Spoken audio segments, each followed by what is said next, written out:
Welcome to this week's edition of Cross Chat, where we talk about this week's blog. With us today is Steve and Rahu.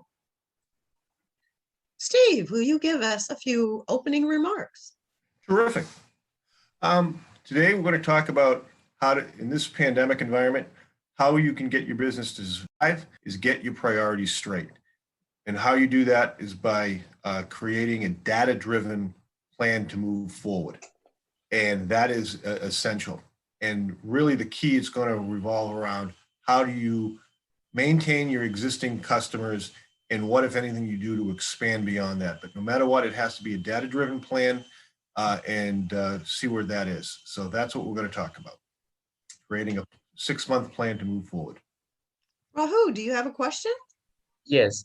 So, Steve, what are the two approaches for saving your business at this time? Well, thank you very much for that question. In a very simple way, you have two choices.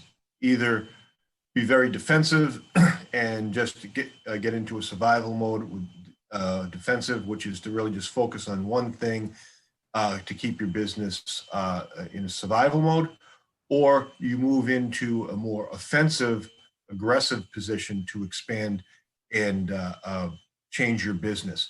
And regardless of which one you do, you have to have a data-driven plan. And we're far enough into this pandemic now where things are somewhat settled out. So you should be getting a lot of feedback back from your customers, what's working, what's not working, what's selling, what's not selling.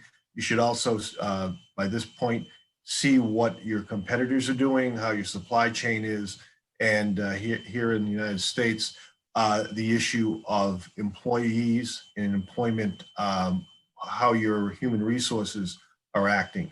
You have enough data points now, and that you need to focus on as you make your plan moving forward, whether or not it's going to be a more defensive plan or a more expansive offensive plan.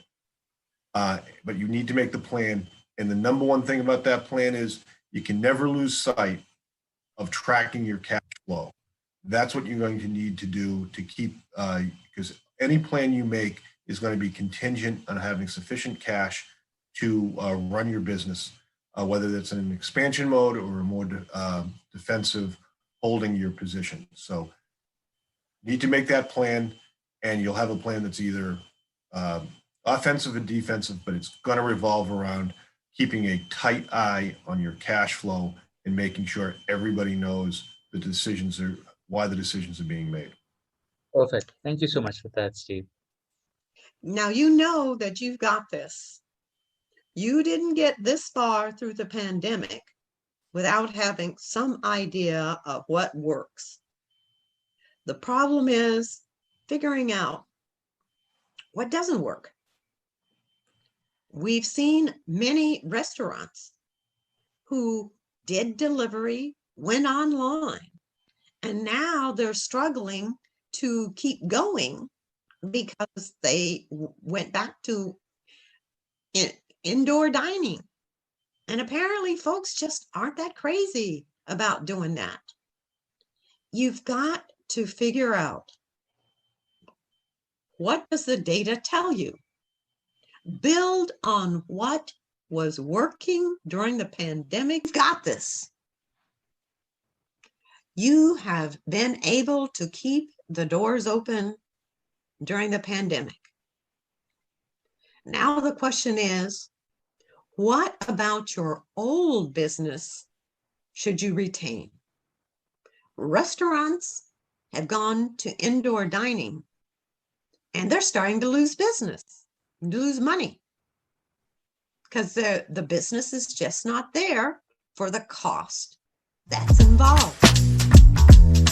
Make sure that any scenarios that you are following are data-driven. Make sure that your employees are telling you what's happening, because they're the folks who are speaking directly to your customers. They know what's going on. They understand where people are in terms of their behavior. You are going to win. You just need to Simply make sure you don't lose track of where you are financially, and allow your teams to tell you what they think will work, and you follow that advice. Not only will you keep your employees because they'll feel empowered, you listen to them. That means something to work for somebody who listens to you. So continue to do the data-driven scenarios, follow your customers, and inspire your employees.